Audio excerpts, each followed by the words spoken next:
ఎక్కడైనా ల్యాండ్ పై ఇన్వెస్ట్ చేయాలని అనుకుంటున్నారా? అయితే ఫ్యూచర్ సిటీలో ఇప్పుడే ల్యాండ్ పీస్ పెట్టుకోండి. పూర్తి వివరాలకు మాకు కాల్ చేయండి. అమ్మ నమస్తే అమ్మ. నమస్తే నాన్నగారు. బంగారం ధర తగ్గుతుంది అని ఎంత ఊరటన ఇస్తుందో, పెరుగుతుంది అన్న టెన్షన్ కూడా మళ్ళీ వెంటనే ఇస్తుంది. అంటే పొద్దున ఉన్న ప్రైస్ మళ్ళీ సాయంత్రానికి ఉండటం లేదమ్మా. సో అసలు ఈ రోజు ధర ఎలా ఉంది? నిజంగా ఈ టైంలో ఇన్వెస్ట్ చేయడం కానీ, అసలే పెళ్లిళ్ళ సీజన్ కాబట్టి 10 కొనాల్సిన వాళ్ళు 3తోనే సర్దుకుపోవాల్సి వస్తుంది. ఎలా మేనేజ్ చేయొచ్చు అంటారు? ఈ రోజు అంటే నాకు తెలిసిన మటుకు బంగారం ధర 1,20,450 రూపీస్ ఉందండి. 10 గ్రామ్స్ ధర ఈ రోజు 1900 తగ్గింది. 1900 తగ్గింది. 10 గ్రాములు వచ్చేసి 1,20,450 రూపీస్. అంటే 1900 తగ్గింది. 1900 తగ్గిందంటే ఎగిరి గంతేసి పండగ చేసుకుండేది. ఇంతకు ముందు అంతా బంగారం భారీ తగ్గింపు, అర్ధరాత్రి నుంచే పెంపు అంటే తగ్గింది అంటే అదేదో 50 రూపీస్ 100 రూపీస్ ఉంటుంది. కానీ జనాలందరూ మన ఆడవాళ్ళందరూ అబ్బాయి ఎంత తగ్గిందో అని సూపర్ మార్కెట్కి వెళ్ళినట్టు, రైతు బజార్కి వెళ్ళినట్టు వెళ్ళేసి, కొంతమంది అయితే నేను విన్నాను అప్పులు చేసి కూడా బంగారాలు కొనేసి, ఎందుకంటే అది పెద్ద ఇన్వెస్ట్మెంట్ అని చెప్పేసి వెళ్తున్నారు. వెళ్ళేసి అక్కడ కొనేస్తారు. దాని తర్వాత అంటే మీరు అన్నట్టుగా బంగారం తగ్గుతుందే కానీ ఎక్కుతుందే కానీ తగ్గదు. కాబట్టి అంటే ఇదేంటంటే లేడీస్కి మరి ముఖ్యంగా బంగారం ఉంటే అదేదో ఒక పెద్ద హస్బెండ్ ఉన్నా కూడా అంత సేఫ్టీగా ఫీల్ అవ్వరేమో. సో బంగారం ఉందంటే అంత సేఫ్టీగా ఫీల్ అవుతారు. అంటే అవసరం ఉన్నప్పుడు నిజంగానే మీరు అన్నట్టుగా కొనడం మంచిదండి, ఆదుకుంటుంది. కొంతమంది ఏం చేస్తారంటే అప్పులు చేసుకొని బంగారాలు కొనేసుకుంటారు.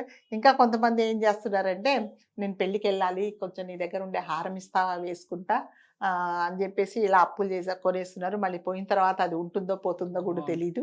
నేను ఒక చోట విన్నాను, ఒక ఆవిడ అంటే ఇది లైవ్ అండి, నాకు తెలిసిన ఫ్యామిలీలో ఒక ఫ్రెండ్ పెళ్ళికి వెళ్ళాలని చెప్పేసి ఒక ఫ్రెండ్ దగ్గర ఏదో లాంగ్ హారం తీసుకుంది. సరే వాళ్ళ ఆయన చాలా తిట్టాడు, అదేంటి ఎవడైనా బంగారాలు ఇచ్చుకుంటారంటే పర్లేదు కదా ఫ్రెండ్ కదా అని ఇచ్చింది. దాని తర్వాత కొన్ని రోజుల తర్వాత ఇప్పుడు ఇస్తావా అప్పుడు ఇస్తావా అప్పుడు ఇస్తావా ఎప్పుడు ఇస్తావా అంటే ఇవాళ అని దాటేసి లాస్ట్కి ఒక సంవత్సరం తర్వాత సేమ్ అలాంటిదే డూప్లికేట్ చేసి ఇచ్చింది. సో అంటే నువ్వు నాకు ఇదే ఇచ్చావని చెప్పింది అనమాట. మరి అదేంటి నేను బంగారం ఇది నాకు తెలియదు, నువ్వు ఇచ్చింది నేనేం చేస్తాను, నేనైతే మార్చాను కదా అన్నది. లాస్ట్కు ఏమైందంటే పోయింది అంతే. ఇంకంతేనా? ఇంకంతే. మరి ఏం ప్రూఫ్లు ఉండవండి. ఇప్పుడు బంగారం ఉన్నప్పుడు ఒక గోల్డ్ స్మిత్ దగ్గరికి వెళ్ళి ఇది బంగారం ఇన్ని గ్రాములు, ఇదిగో ఇది బంగారం అని చెప్పి వేసుకొని ఇవ్వరు. అది మనం అమ్మడానికే కొనడానికి వెళ్ళినప్పుడు ఆ ఫెసిలిటీ ఉంటుంది. కానీ ఏదో ఫ్రెండ్ నమ్మకం మీద ఇచ్చింది అని అంటే లాస్ట్కి పాపం తను అది పోయిందండి. అది ఇవ్వలేదు అమ్మాయి. లేదు నువ్వు ఇచ్చిందే నేను ఇచ్చాను అన్నది. మరి ఇది ఇవ్వడానికి ఇన్ని రోజులు ఎందుకు పట్టింది అంటే ఈవిడ ఏం చేసిందంటే చాలా పెద్ద మనసుతో ఆవిడ దగ్గర ఈవిడ అప్పు చేసుకున్నట్టు ఈవిడ కూడా చాలా మందికి అలా చేసేసి ఈవిడ ఒక పెద్ద బిజినెస్ చేసింది దాని మీద. ఏంటి నేను ఇస్తాను, నువ్వు నాకు సాయంకాలానికి కల తెచ్చారు, 2 రోజులు కల తెచ్చేయాలని. ఈమె మాత్రం ఈమె దగ్గర ఉన్న బంగారం చాలా జాగ్రత్తగా తీసుకొని అందులో రెంట్ కలెక్ట్ చేసుకుంది అనమాట. సో అంటారు కదా ఏదో పట్టు చీర ఇచ్చినమ్మ పీట పట్టుకొని తిరిగినట్టు ఈవిడ పెళ్లికి వెళ్ళినప్పుడు వాళ్ళతో పాటు ఉండి ఆ బంగారం మళ్ళీ కలెక్ట్ చేసుకొని రోజుకి ఇంత అని చెప్పేసి 1000 రూపాయలు 2000 అలా ఇచ్చారు. ఈవిడ ఇచ్చింది. లాస్ట్కి ఏం చేసింది, నాకు దాని మీద డబ్బులు సంపాదించుకుంది. మళ్ళీ ఎవరికైతే రిటర్న్ చేయాలో వాళ్ళకి డూప్లికేట్ ఇచ్చింది. వాళ్ళు ఏం చేయలేకపోయారండి. అంటే అది కూడా ఎప్పుడో పాపం పాత నగ. ఇప్పుడు మామూలుగా జనరల్గా నేనైతే ఏదైనా కొంటా బిల్లులు పెట్టని కూడా పారేస్తా. ఏం చేస్తాం అవన్నీ ఆ చెత్త పెట్టుకోవడం ఎందుకని. పాపం వాళ్ళు ఎప్పుడో కొన్ని సంవత్సరాల కిందట ఆవిడ పెళ్ళైనప్పుడు కొనింది. ఆ బిల్లులు ఎక్కడి నుంచి వస్తాయి చెప్పండి. సో ఇది బంగారమా కాదంటే నా దగ్గర ఉండేది ఇదే, నువ్వు ఇచ్చింది ఇదే అని చెప్తుంది అమ్మాయి. పోయింది. సో అంటే జనాలకు ఎట్లా అవుతారంటే సరే ఏదో ఫ్రెండ్ కదా నాకు ఇచ్చింది అనేది లేకుండా, సిన్సియారిటీ లేకుండా అలా చేసింది. అంటే నేను చెప్పేది అంటే అసలు పెళ్ళికి వెళ్తే బంగారం వేసుకొని రావాలని రూల్ లేదండి. ఉందా? అస్సలు లేదు రూలు. నువ్వు ఇంకా ఈ మధ్య కాలంలో నేను చాలా మంది అంటే చాలా డబ్బులు ఉన్న వాళ్ళు కూడా సింపుల్గా ఏవో నల్లపూసలో లేకపోతే ఒక చిన్న డైమండ్ చిన్న నెక్లెస్ చిన్నది అది కూడా వేసుకొని కనపడకుండా వెళ్తున్నారు.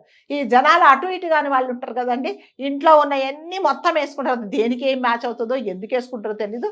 ఆ బరువుతో తలకాయలు కూడా వంచేసుకొని తిరుగుతున్నారు అనమాట. సో రేపొద్దున అది పోయింది అనుకోండి ఇంకా అయిపోయింది. ఇంట్లో వాళ్ళతో తిట్లు, నీకు మెంటల్ టెన్షన్. నేను నా ఫ్రెండ్ ఒక అమ్మాయి ఉంటుంది, నెల్లూరు అమ్మాయి. వాళ్ళ అమ్మాయికి ఏదైనా పెళ్ళికి వెళ్తే బంగారం వేస్తుంది. మీరు నమ్మరండి, ఈమె ఫంక్షన్ గురించి మర్చిపోద్ది, ఫంక్షన్కి వచ్చామని మర్చిపోద్ది. ఆమె వెనకనే ఉంటుంది, ఆ పిల్ల వెనకే. జాగ్రత్త, గొలుసు జాగ్రత్తగా పెట్టుకో, మరకట్టిగా తిప్పుకో, జాగ్రత్తగా ఉండు, వంగకు కింద పడిపోతుంది. ఇంక ఈమె ఫంక్షన్కి వచ్చి ఏమని చచ్చేటట్టు తిట్టే, నువ్వు ఎందుకు వేస్తావు, ఎందుకు ఏదో పోగొట్టుకుంటుంది. మరి అంత భయం అన్నప్పుడు అసలు వేసుకో. కదా. సో నిజమే. మన గట్టిగా తిప్పుకున్నావా, అమ్మాయిని తీసేసుకో. ఒకసారి అమ్మాయి ఫ్రెష్ మొత్తం తీసి ఇచ్చేసింది, అదేంటి మరి అలా అంటే మరి చుట్టాలలో అందరూ మీ అమ్మ నీకేం పెట్టలేదు అంటారు, వేసుకోమంటారు. వేసుకున్నది నమ్మకంగా ఉంటావా, వదిలేదు. అలా కొంతమంది అంటారు కదండి, అసలు పిచ్చెక్కిపోతారు అనమాట. బంగారం అంటే అంత పిచ్చెక్కిపోతారు. సో నిజంగా మీరు అన్నట్టు అదొక మంచి ఇన్వెస్ట్మెంట్ అండి. మనకి ఏదన్నా అవసరమైనప్పుడు ఆదుకుంటేది అది. మనకు భూములు ఉంటే కూడా ఇప్పటికిప్పుడు నేను అమ్మాలి అంటే కూడా ఏదైనా సరే మనం అమ్మడానికి వెళ్ళినప్పుడు ట్రీట్మెంట్ వేరేలాగా ఉంటుంది. కొనేటప్పుడు ఇప్పుడు బంగారం కొనడానికి మీరు వెళ్ళండి, వాడు కూల్ డ్రింక్స్ ఇస్తాడు, కావాలంటే భోజనాలు పెడతాడు, ఫ్యాన్ ఇంకా ఎక్కువ స్పీడ్ వేస్తాడు, ఏసీలు పెంచుతాడు. నువ్వు అదే రేపు పొద్దున వెళ్ళి సార్ ఎక్స్చేంజ్ అంటే సార్ ఎక్స్చేంజ్ టైమ్స్ ఇవి ఉంటాయి, తర్వాత రండి అని చెప్తాడు కదా.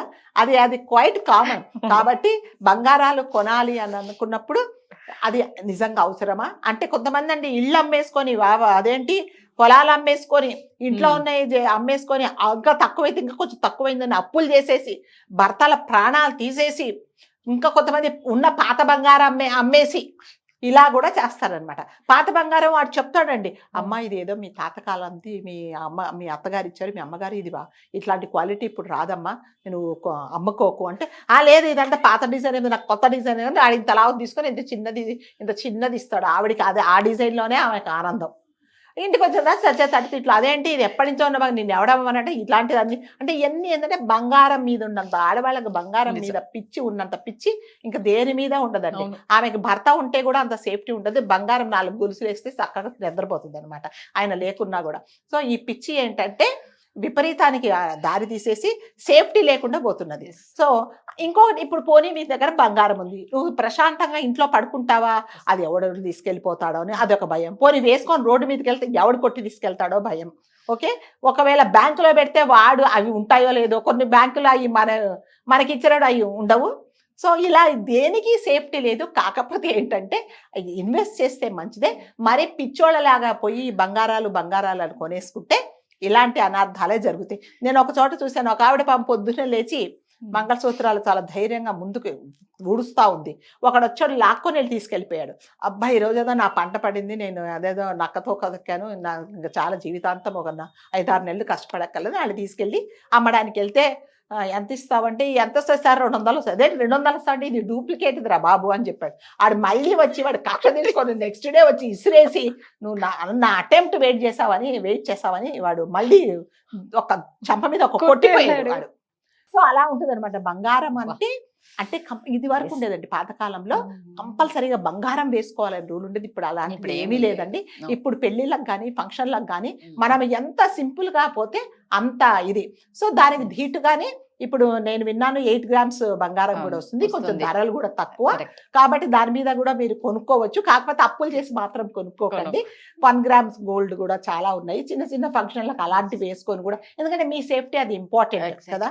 అది అంటే ఈ కాలంలో ఎవరినైనా మన ధైర్యం చేసి, ఏమండి బంగారం గాజుంది, ఎంత చేయించుకున్నారు, ఎంత ఎన్ని గ్రాములు ఉంది అంటే తెలివి కలది ఏంటంటే, తెలియదండి ఇది ఎప్పుడో కొన్నానంట, అది నిజంగా బంగారం కాదు అది. ఎందుకంటే ఆవిడకి తెలియదు ఎన్ని గ్రాములు ఏం చెప్తుంది, 200-300 పెట్టి కొనుక్కొని ఉంటుంది. కాబట్టి దానికి దీనికి ఏం తేడా లేదు.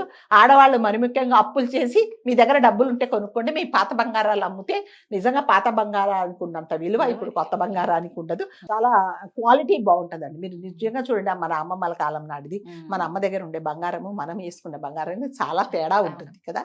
అందుకని దయచేసి బంగారం వెంట పిచ్చోళ్ళలాగా పరిగెత్తారనుకోండి, ఇలాంటివే జరుగుతాయి. దానికి ధీటుగా నిజంగానే మీరు కూడా వాళ్ళు వేసుకున్నారు వీళ్ళు వేసుకుంటే 1 గ్రామ్ గోల్డ్ చాలా ఉన్నాయి. ఎవరు అంటే మీరు తీసుకెళ్ళి అంటే నన్నులేసి అమ్మడానికో లేకపోతే ఎవరికన్నా గోల్డ్ స్మిత్ దగ్గరికి వెళ్తే అడిగితే తప్ప ఇది బంగారం అని తెలియాలంటే నగలు కూడా వస్తున్నాయి. బంగారం అంటే పిచ్చివాళ్ళు అవ్వకండి, కొనుక్కోండి. ఒకవేళ అంటే మీ దగ్గర డబ్బులు ఉంటే కొని పెట్టుకోండి, అంతేగాని ఆ షాపుల చుట్టూ నేను ఒకసారి లలిత జ్యువెలరీస్ చూస్తే ఇది గోల్డ్ షాపా లేకపోతే సూపర్ మార్కెటా, అదేంటి రైతు బజారా అనేలాగా పిచ్చోళ్ళలాగా కొనేసి కొంతమంది స్కీమ్స్ కడతారండి. ఆ స్కీమ్స్ అప్పులు చేసి ఇది చేసి అది చేసి వాడేం చేస్తాడు, 10 నెలలు తీసుకొని అందులో మళ్ళీ 1000 రూపాయలు కలుపుతాడు.